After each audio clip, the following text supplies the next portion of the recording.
Yeah, I mean, first of all, it's about good solidarity with all groups. I mean, for Spion Kop 1906 to get this protest going tonight, it must be heartbreaking for them because all they do is spend their time creating the Anfield atmosphere.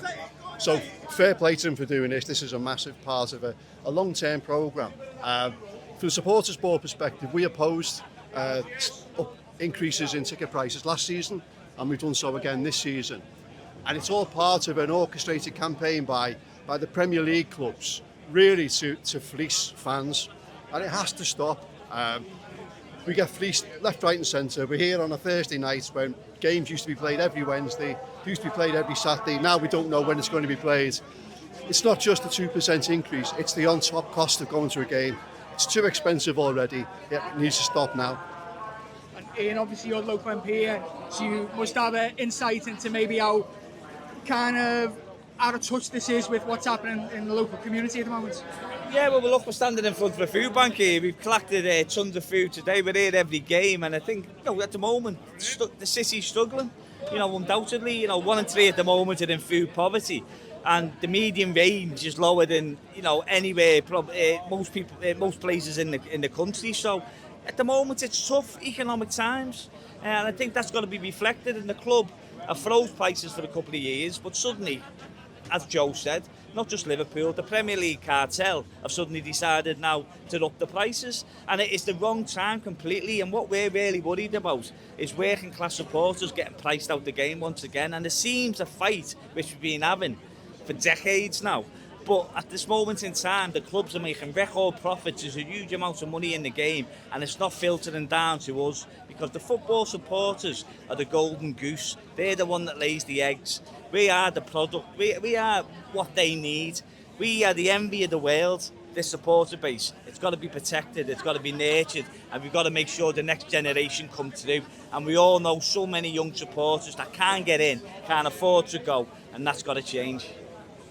So, some fans who can maybe look at it and say it's like, oh, it's only a 1-2% increase or whatever, and they can afford it. Why do you think they should care and back this kind of call for the club to revisit this? Well, speaking of my own personal circumstances, I can afford it, but that's not to say that the young lads who took the flags down can afford it. So it's in solidarity with them because they are the lifeblood of Anfield. They make us more than any other club. And I think as well what's got to be understood here is that we've been in the supporters board for around 2 years now, and there's never been any meaningful consultation on this decision. I think it was just bestowed on us and we were more or less told. So that's not how the supporters board should work. So I think this is a message really about that, and probably a longer term thing as well is that if we don't make a stand here, who's to say that the club might come after us next season and do what they've done with Tottenham and Arsenal? 8 and 10%. So it's getting priced out of the working man's game. So this decision hasn't been taken lightly. I know the lads personally. They have great pride in putting the flags up every week or every other week, and it's hurting them, but they will do it, as we'll see tonight. So I would say to the £1 is all right brigade, we're looking at a longer term thing here, and that's the young kids can't afford it.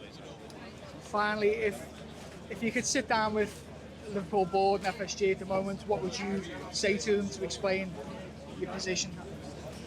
Think about what you're doing. Think about who you're doing it to. Like, we are what makes Liverpool such a great club and kind of globally renowned. It is.